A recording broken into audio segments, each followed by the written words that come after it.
Bon alors, je ne sais pas qui est face à moi, mais bonjour à toutes, bonjour à tous. Merci beaucoup d'être là aujourd'hui pour qu'on puisse vous présenter, ce qui est arrivé dans la dernière version de la solution VEDIA, donc la 2026.1. Voilà, alors avant quelques mots, donc je suis accompagné de Malaïka qui vous présentera ces nouvelles fonctionnalités et puis par Vincent, qui nous fera une présentation des fonctionnalités en question. Voilà, alors avant de d'avancer et de laisser Malaïka parler. Je vois pas les slides, moi, Malaïka, Oui, si ça défile je ou pas. oui, un petit pardon, Ah, c'est rien.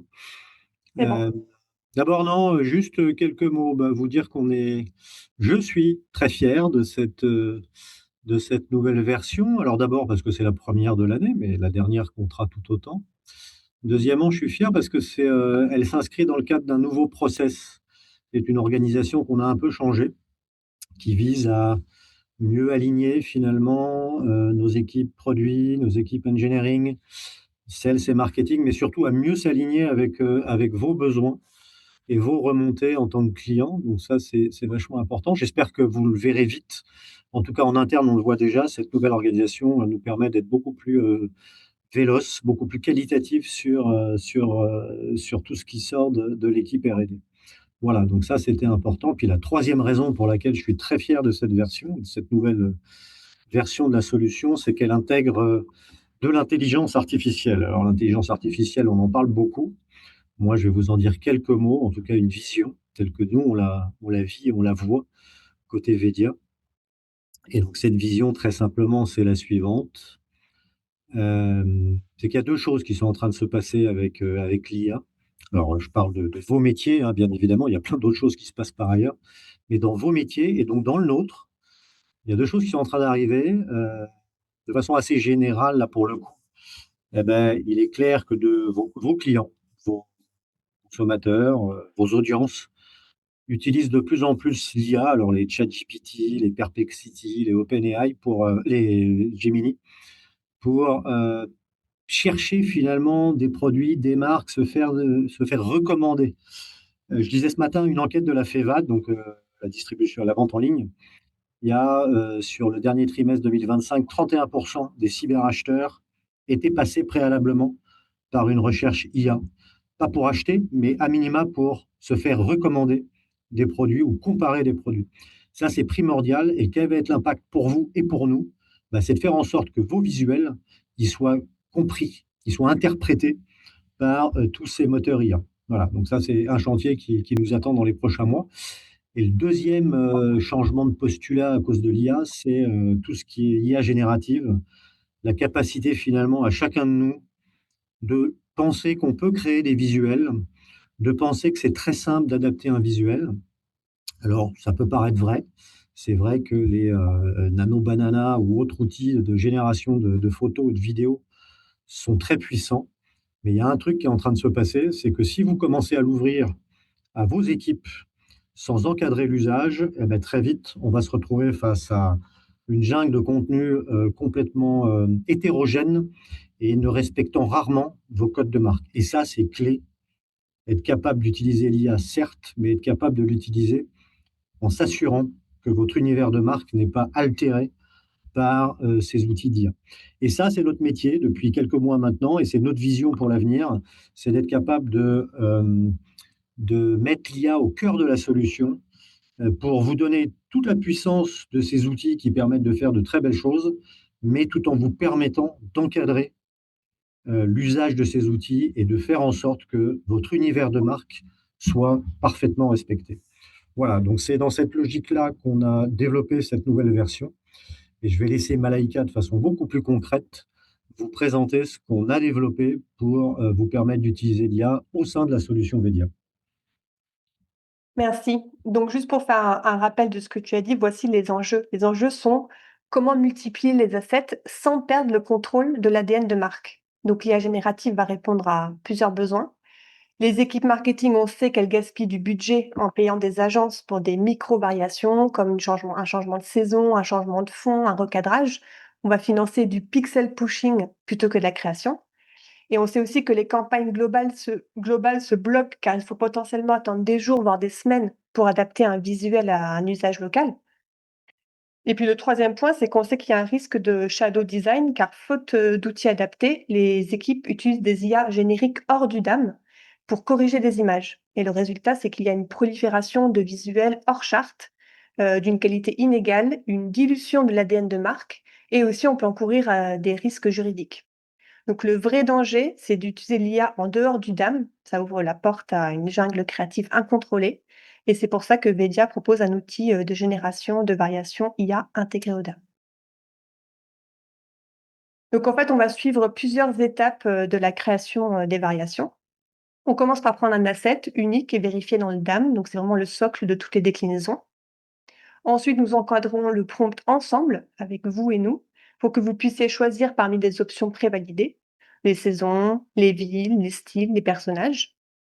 Nous, de notre côté, on peut appliquer aussi des prompts invisibles pour protéger l'ADN de marque. Ensuite, notre orchestrateur IA, donc on appelle Media Delivery, va envoyer l'asset maître et les règles de gouvernance vers les meilleurs modèles GenAI. Les transformations sont donc fidèles, sans altérer les éléments clés ni la charte. Si jamais il y a besoin d'ajustements précis, vous pouvez utiliser le langage naturel pour retirer ou ajouter des éléments, tout ça sans jamais sortir du DAM. Et enfin, chaque déclinaison est automatiquement taguée, classée, distribuée sur tous les canaux. Donc ce n'est pas un nouveau fichier, mais c'est une interprétation intelligente de l'asset d'origine qui va toujours préserver l'ADN de marque à grande échelle. Donc l'IA est générique, mais ce sont les prompts qui sont spécifiques. Donc pourquoi est-ce que tout ça c'est important? En fait, générer instantanément des visuels prêts à l'emploi à partir d'un asset maître, c'est sans coût d'agence ni aller-retour inutile. Ça enlève aussi le goulot d'étranglement de la localisation en adaptant chaque visuel à son contexte sans explosion de charge de travail. On met donc la fin à une jungle créative parce que les prompts sont prédéfinis. On s'assure que chaque variation reste 100% fidèle à l'ADN et à la direction créative de la marque. Et enfin, on protège la, la pardon. Et enfin, toutes les déclinaisons restent nativement liées à l'asset d'origine dans le DAM, ce qui va garantir une traçabilité juridique, une gestion des droits, une cohérence sur la marque, sur l'ensemble des canaux mondiaux. Donc, on a mis ici plusieurs possibilités de ce qu'on sait faire, de ce qu'on va pouvoir faire. Donc, on peut vraiment générer des personnages avec différentes ethnies, différents âges, genres, styles. On peut changer des décors afin d'assurer une résonance culturelle sur chaque marché. On peut transformer un arrière-plan estival en paysage hivernal. On peut modifier des éléments de décoration comme des couleurs, des mobiliers, des styles. On peut aussi appliquer le contexte environnemental d'une photo. Pour un packshot, par exemple, on peut l'imaginer dans une infinité de décors photoréalistes. On peut aussi unifier l'éclairage, la colorimétrie, l'ambiance visuelle sur un ensemble d'images pour garantir la cohérence d'une collection. Et enfin, on peut aussi utiliser le langage naturel et supprimer des éléments indésirables ou ajouter des composants validés par la marque sans passer par un designer. Donc voilà le premier sujet, notre première nouveauté. Je vais passer à la seconde et on prendra toutes les questions à la fin. Donc notre deuxième sujet, c'est sur le regroupement intelligent d'assets. Donc on sait aujourd'hui aussi qu'on peut faire face à un paradoxe de l'encombrement. En fait, les équipes marketing ne manquent pas de contenu. Au contraire, elles en sont submergées. À mesure que les campagnes se déclinent par marché, canaux et langues, un seul message peut générer des dizaines de variations quasiment identiques. Les conséquences, c'est qu'il va y avoir une surcharge cognitive. Chaque variation devient un asset distinct et ça va rendre la recherche lente et frustrante. Et aussi qu'il peut y avoir des angles morts de la localisation. Les équipes locales vont peine à voir déjà ce qui existe déjà, ce qui a été adapté et ce qu'il reste à produire. Donc tout ceci va résulter en une perte de temps et une frustration des utilisateurs. Vedia va donc proposer un regroupement intelligent des assets intégrés dans le DAM. Deux modes de regroupement sont possibles. Vous vous souvenez, le dernier webinaire, c'était sur les enjeux, les templates digitaux. Donc, si vous avez un template digital avec ces variations, ça va se regrouper automatiquement. Pour les variations de l'IA générative aussi, ça va se regrouper automatiquement. Mais il peut très bien y avoir aussi un regroupement manuel fait par un administrateur qui va pouvoir, lier des assets entre eux basés sur une métadonnée spécifique, sur, une langue, sur un format ou sur des métadonnées, voilà, spécifiques sur un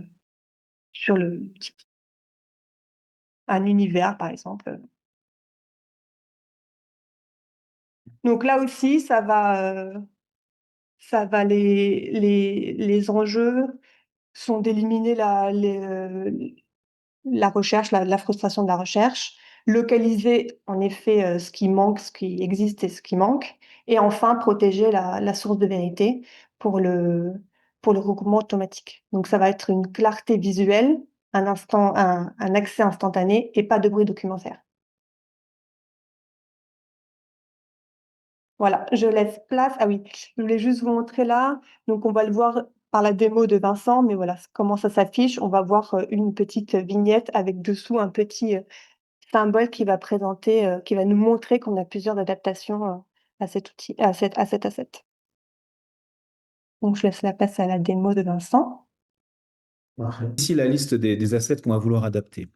Donc là, à partir de ces éléments, l'idée, c'est de vous montrer des exemples d'adaptation de cas qu'on va pouvoir générer pour finalement illustrer les différents cas d'usage qu'on vous a présentés tout à l'heure dans les situations que vous allez vouloir personnaliser pour l'adapter en fonction de vos différents contextes. Donc ici, partons de cette première image ici.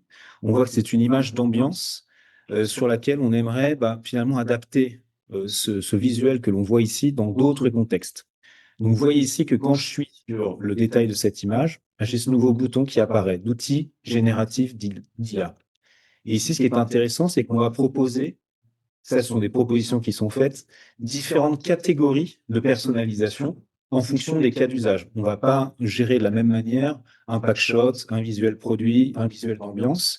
Et donc, on propose différents scénarios. Donc là, ce sont des exemples ici. Chacun de ces exemples sont des cas que l'on va personnaliser avec vous. Parce que, comme on le disait tout à l'heure, toute la valeur de cette intégration IA, c'est de proposer des prompts adaptés au cas d'usage que vous avez. Donc là, sur un cas ici d'image d'ambiance, l'idée est de proposer des prompts qui vont adapter le style. Donc là, par exemple, à partir de ce visuel, ce que je vais demander à l'IA, c'est d'adapter un style industriel et je choisis ici le nombre d'images qui vont être générées. Donc là, par exemple, à partir de cet élément-là, ce qui est intéressant, c'est de reproduire automatiquement les visuels que l'on voit tout en conservant bien finalement l'image que l'on voit dans l'ambiance ici. Donc ça peut être les produits qui y sont présentés, le style de photographie, l'image de marque, s'il y en a une qui est définie ici. Et tout ça, c'est la charge du prompt de le définir.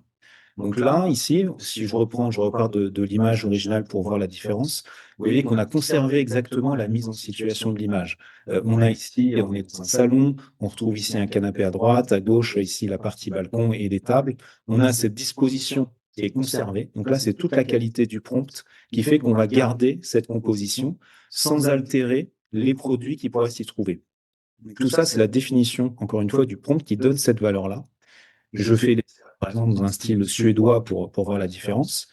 Et donc, toute la valeur ici est de reproduire automatiquement la composition de l'image tout en appliquant un autre style. Et donc là, encore une fois, toute la force est dans la façon de définir le prompt qui va générer cette image-là. Et c'est là où Vedia vous accompagne et permet de générer ces prompts-là et de créer des prompts qui vont adapter les différents contextes que vous pouvez avoir. Donc là, voici un autre exemple ici dans l'ambiance suédoise, où on retrouve à nouveau la même composition. Donc, les éventuels produits qui se trouvaient, qui étaient présentés sur l'image, que ce soit le canapé ou le luminaire ici, par exemple, sont conservés. Et ce qu'on peut faire ensuite, comme disait Malaika tout à l'heure, c'est d'ajuster, d'affiner l'image en faisant un prompt libre. Donc là, par exemple, je vais demander d'ajouter des personnes qui sont mises en situation dans l'image pour la rendre un peu plus vivante, disons, toujours en gardant l'idée de garder la même couleur, la même photographie, le même style dans l'image. Et donc là, encore une fois, c'est toute la valeur qui est générée ici, c'est de créer des contenus adaptés en fonction des situations que l'on va décrire. Donc là, que ce soit automatisé par le prompt et les choix qu'on va vous préfiltrer, ou par la capacité d'affiner l'image. Donc voilà, ici, vous voyez le résultat. Donc là, l'IA a automatiquement détecté le contexte. Donc là, qu'on était dans un salon. Donc elle a ajouté des personnes. Donc là, vous voyez que la dame, par exemple, est pieds nus, par exemple, qu'elle lit un livre ici. Je zoome sur l'image pour qu'on voit mieux. Et donc là, tout a été contextualisé. Là, vous avez que la personne qui se sert un café, les personnes qui discutent assises sur la chaise. Et tout ça a été automatiquement intégré par la détection du contexte du visuel qui est intégré dans le prompting. Donc ça, c'est le premier cas que je voulais illustrer. Une fois que ces déclinaisons elles sont faites, eh bien, il y a plusieurs possibilités. Soit on peut télécharger l'image qui nous convient le mieux dans tous les tests que l'on a fait. Je pourrais télécharger unitairement cette image-là.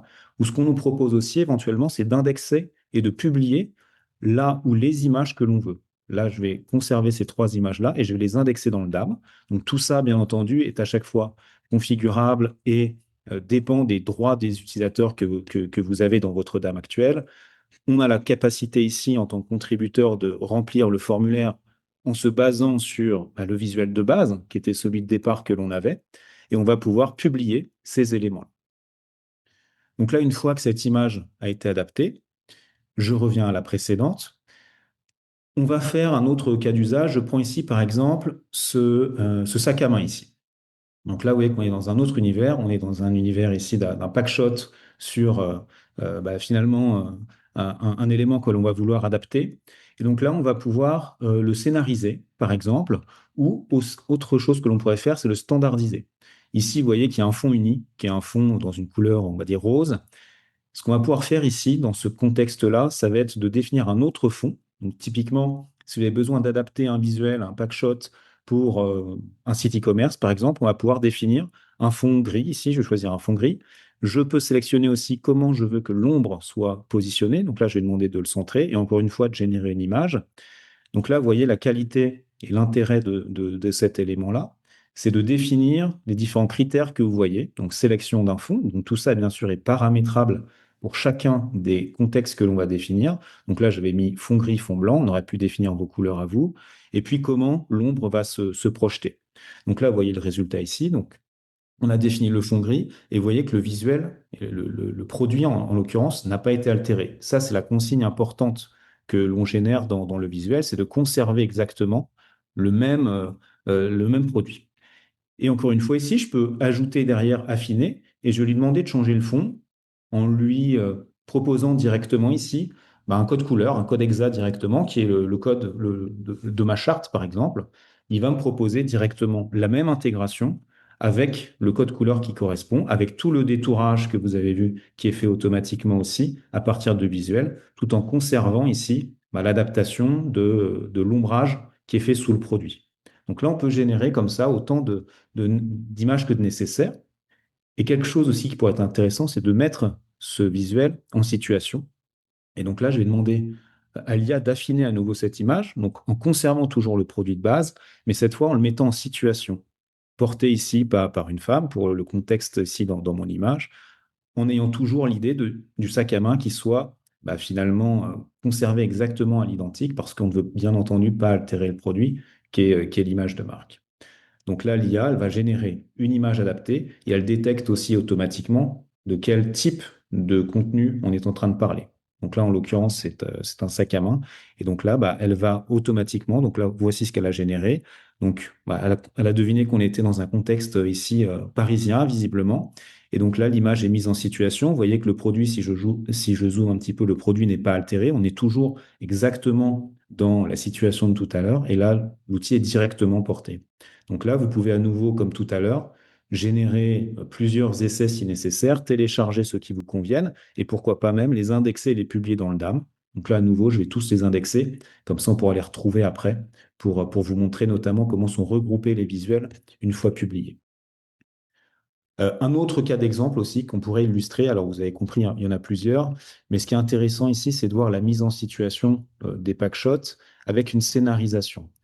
Là, dans ce qu'on a proposé dans celui-là, c'est de décrire des environnements. Donc là, cette liste ici, c'est nous qui l'avons définie. Encore une fois, cette liste, elle sera adaptée pour chacun de vos concepts, de vos contextes, pardon. Et donc là, on va générer, alors là, je suis sur une perceuse, donc je vais demander un environnement ici qui soit dans un salon, par exemple. On va éviter salle de bain pour une perceuse, a priori. Et là, l'idée, encore une fois, c'est qu'on va, dans le prompt, demander à l'IA de deviner à partir du produit quelle est la mise en situation la meilleure possible. Donc là, avec une perceuse et un environnement de type salon, l'idée, ce serait d'arriver sur un contexte et une image générée qui soit de l'ordre des travaux, a priori. Et donc là, c'est ce qu'elle a deviné automatiquement.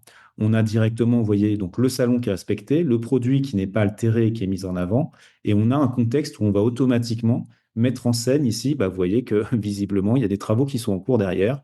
Et donc là, on a réussi à faire ce geste-là. Et ce qu'on peut faire à nouveau pour bah, être dans la même logique que tout à l'heure, si je demande d'affiner, bah, pourquoi pas d'ajouter un couple directement au fond de l'image pour être dans une situation d'ambiance un peu plus vivante que le simple shooting produit ici. Donc là, on est toujours dans cette logique ici de produire du contenu qui est adapté, qui respecte l'image de marque, le caractère et la catégorie du shooting, tout en ayant cette mise en avant dans une logique qui semble ici la plus naturelle possible avec l'idée du travaux et donc des travaux. Donc là, vous voyez que le couple derrière, pareil, il est contextualisé. C'est pas simplement un couple. Vous voyez que là, ici, ils sont en tenue de travaux directement. Et ça, c'est tout le contexte qui est adapté par l'IA. Donc voilà les exemples qui sont possibles ici. Ce sont des exemples encore une fois. Et donc là, bah, pareil que tout à l'heure, je vais indexer et publier ces visuels. Et donc là, si je reviens sur ma liste de tout à l'heure, pour faire suite à ce que disait Malaïka, bah, vous voyez qu'on voit maintenant cette notion de média principal qui n'apparaissait pas au tout début de la présentation.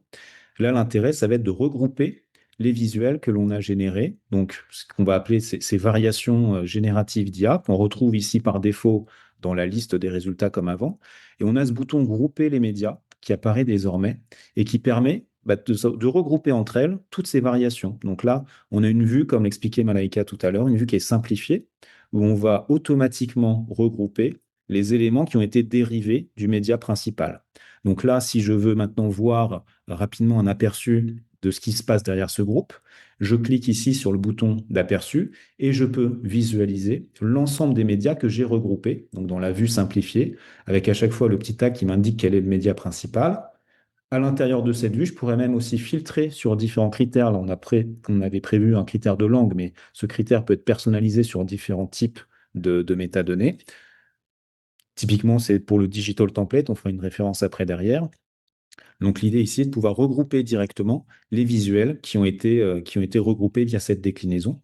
Quand je suis sur la vue détail de l'asset, ce groupe il est automatiquement réalisé ici. Vous voyez qu'il y a une nouvelle notion qui apparaît, qui est la notion de groupe, qu'on peut retrouver ici directement.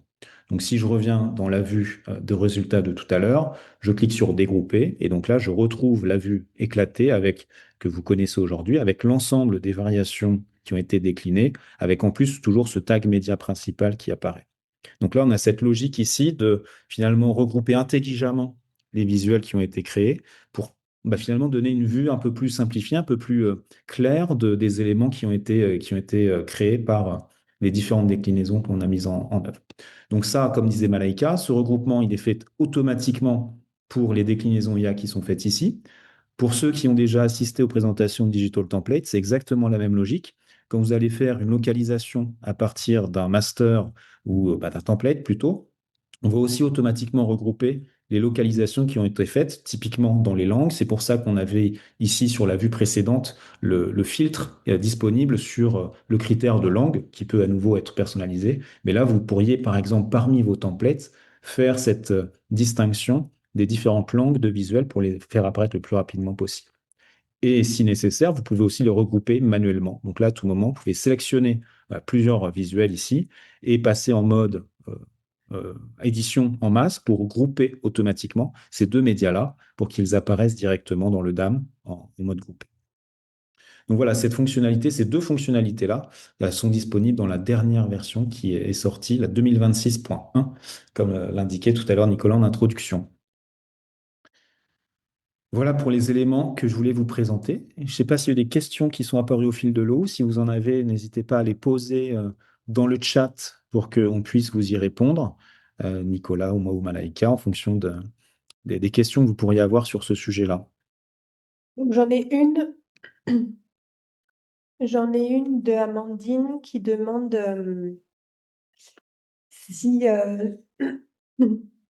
Nous avons beaucoup de visuels de nos collaborateurs et le personnel adapteur nous pose un problème éthique. Est-il possible d'enlever ce module?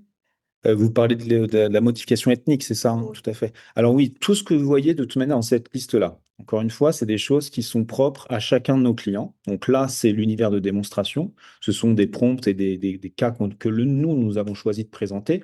Là, bah, je vous ai pas présenté d'ailleurs l'adaptateur de personnes, mais on pourrait tout à fait le retirer. On sélectionne ceux qui sont activés ou pas activés. Ça, c'est propre à vous. Et vous pouvez même avoir des cas qu'on n'avait pas imaginés, bien entendu.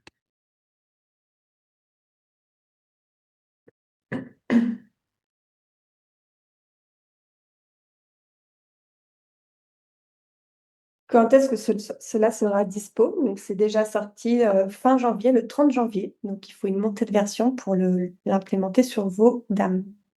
À voir avec vos chefs de projet. Il y a aussi une question pour voir un changement de modification ethnique. Tu peux le montrer, Vincent? Ah, vous voulez voir un exemple, pardon. Oui, je peux vous montrer. Alors, tout à fait. Alors, prenons, bah, ici, on a des visuels avec des personnes. Alors, il y a plusieurs exemples ici. On a l'adaptateur ici, on pourrait sélectionner, par exemple, modifier l'âge de la personne, changer une ethnie particulière, changer le genre, pourquoi pas. On peut aussi même le faire plutôt en masse, disons-le, moteur de diversité, on l'appelait ça comme ça, où on va générer automatiquement bah, différentes ethnies du visuel pour l'adapter à des marchés locaux. Donc, typiquement, si vous avez des communications à faire, que vous voulez différencier bah, en fonction des régions auxquelles vous allez vous adresser, on pourrait adapter ce contenu-là automatiquement en proposant à partir d'un shooting où il y a des personnes, ici en l'occurrence, différentes variations de ces mannequins-là. Donc là, voilà, ça va nous générer ici plusieurs exemples ici. On va adapter automatiquement le mannequin au visuel en fonction des différentes régions possibles. Donc là, après, libre à vous de choisir celles qui vous intéressent pour les mettre à disposition. Et la logique est la même que tout ce que je vous avais montré tout à l'heure. On pourrait avoir derrière un affinage qui se fait via un prompt manuel. Et là, la logique est toujours la même. On respecte le produit, on n'altère pas le produit. On va simplement adapter le mannequin pour pouvoir communiquer différemment en fonction des régions auxquelles vous vous adressez. Est-ce Voilà. qu'on peut changer la posture de la personne en plus de sa couleur de peau? Oui, ça peut être aussi fait. Alors, ça peut être via le prompt directement. On va demander d'avoir une posture de trois quarts plutôt. Ça peut être même configuré à la base. Typiquement, quand je vous ai montré tout à l'heure, à partir du sac à main, on va le faire poser en situation réelle. On pourrait définir dans le prompt quel est l'angle de vue que vous avez besoin, quelle est la colorimétrie, si vous voulez plutôt que ce soit éclairé, plutôt dans un contexte naturel. Tout ça peut être guidé soit par le prompt, soit bah, par l'affinage que l'on fait ici via un texte saisi manuellement. Ça te va, Amélie? Et les cheveux? Alors, cheveux aussi, hein, c'est pareil, soit c'est un filtre où on va contrôler les cheveux. Nous, ici, on avait choisi l'âge, on avait choisi, ça peut être l'origine, ça peut être aussi, bah, pourquoi pas les cheveux, hein, et même s'ils sont faits ici tout seuls, hein, et je crois que j'en ai avec des cheveux différents, mais on pourrait aussi avoir directement une liste déroulante avec la typologie de cheveux que vous voulez. Hop, là, ceux-là, par exemple, ils sont un peu différenciés. Tac. Alors, pour Kevin, une fourchette de prix pour la mise en place. Donc, c'est une montée de version. Donc, ça, c'est avec le chef de projet. Tout dépend, en fait, le prix de la montée de version. Tout dépend de depuis quelle montée de version vous partez, en fait. Et pour la mise en place, Nicolas, Oui, sur les prix, bah, c'est très simple. Les 3 premiers mois sont gratuits, histoire de voir quels sont les usages et comment ces agents sont utilisés chez vous. Et après, globalement, on est sur des forfaits par trimestre qui sont de l'ordre de 1 € de l'image générée. Voilà, d'où la nécessité d'avoir ces 3 premiers mois pour bien mesurer quel va être l'usage chez vous, sachant qu'aussi les 3 premiers mois, il peut y avoir un effet d'aubaine où les gens vos équipes vont vouloir tester, etc.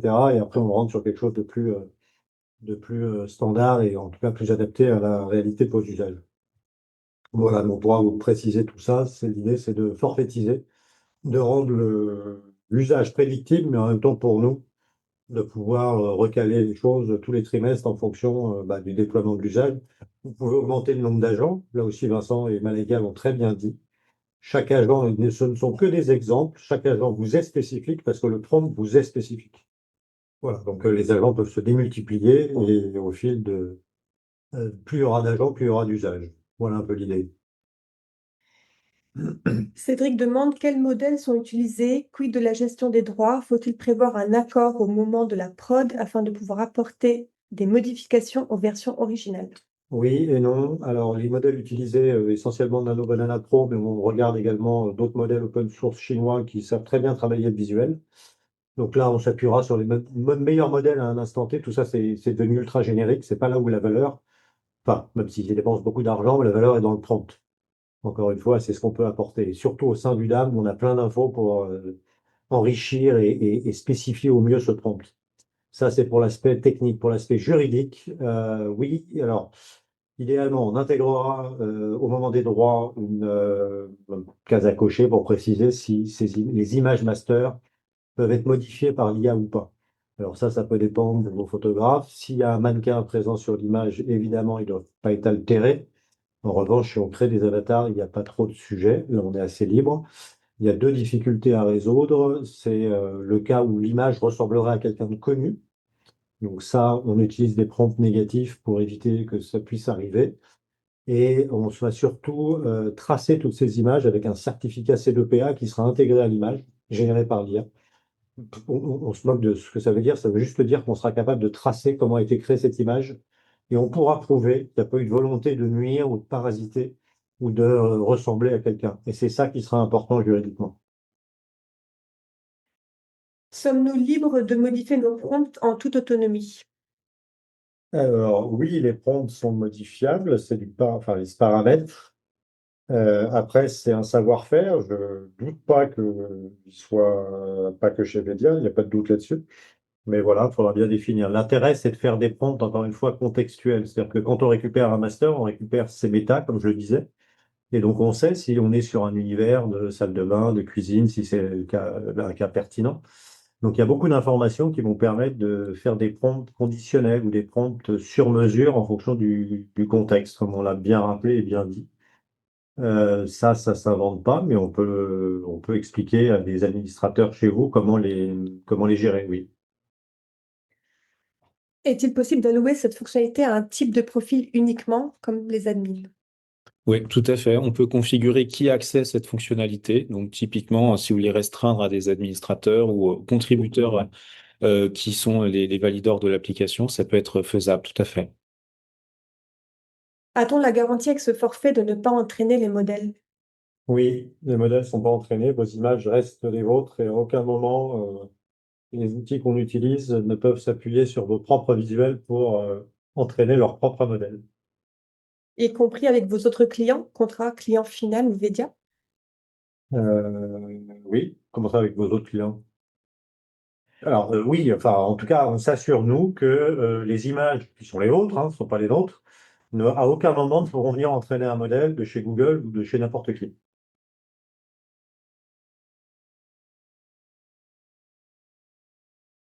Ok, je pense. À quel fournisseur d'IA est connecté l'outil?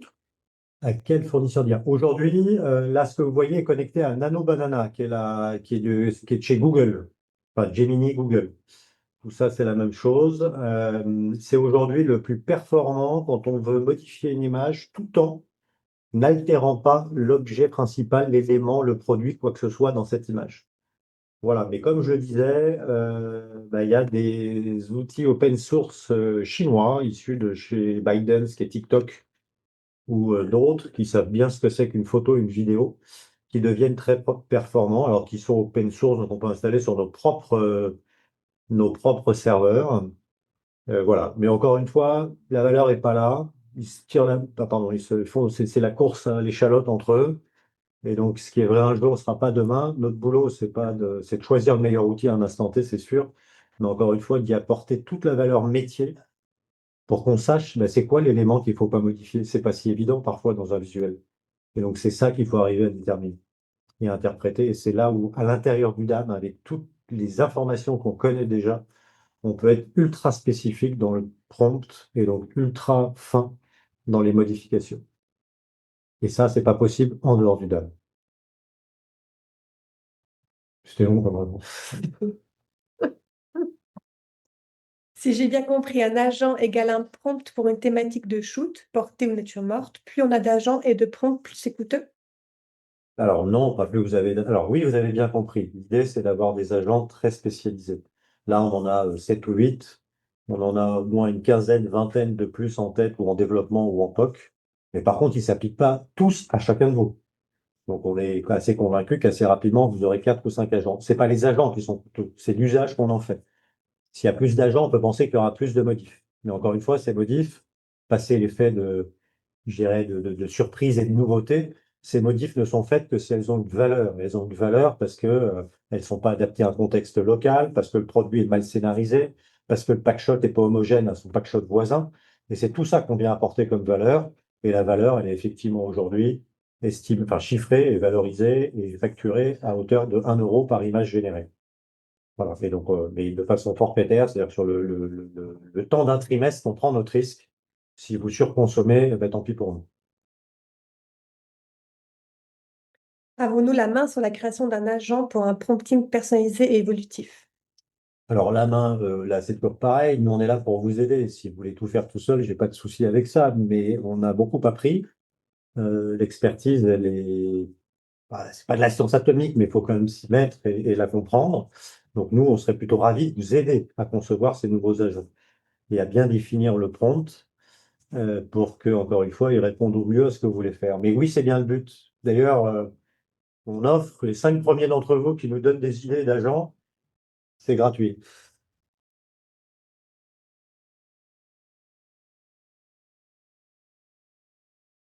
Ok, je pense qu'on a fait le tour.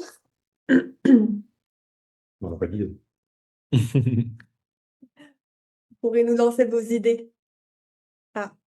En plus des variations de couleurs, y aurait-il possibilité de changer un logo présent sur les visuels dans le cas d'une évolution de logo avec injection du nouveau? Oui, bien sûr. C'est ce qu'on a fait pour un de vos confrères.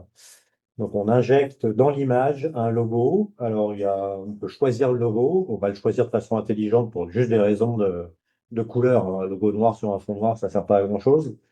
Donc, on va faire ces choix-là. Mais surtout, on va le positionner, c'était leur demande, le positionner, pas plaqué sur l'image, mais le positionner dans l'image. Donc, de trouver un endroit dans l'image, ça peut être un logo sur le t-shirt d'un des collaborateurs, ça peut être le logo sur un des murs de la scène ou de la photo en question. Voilà, donc ça, on peut le faire, pas de souci.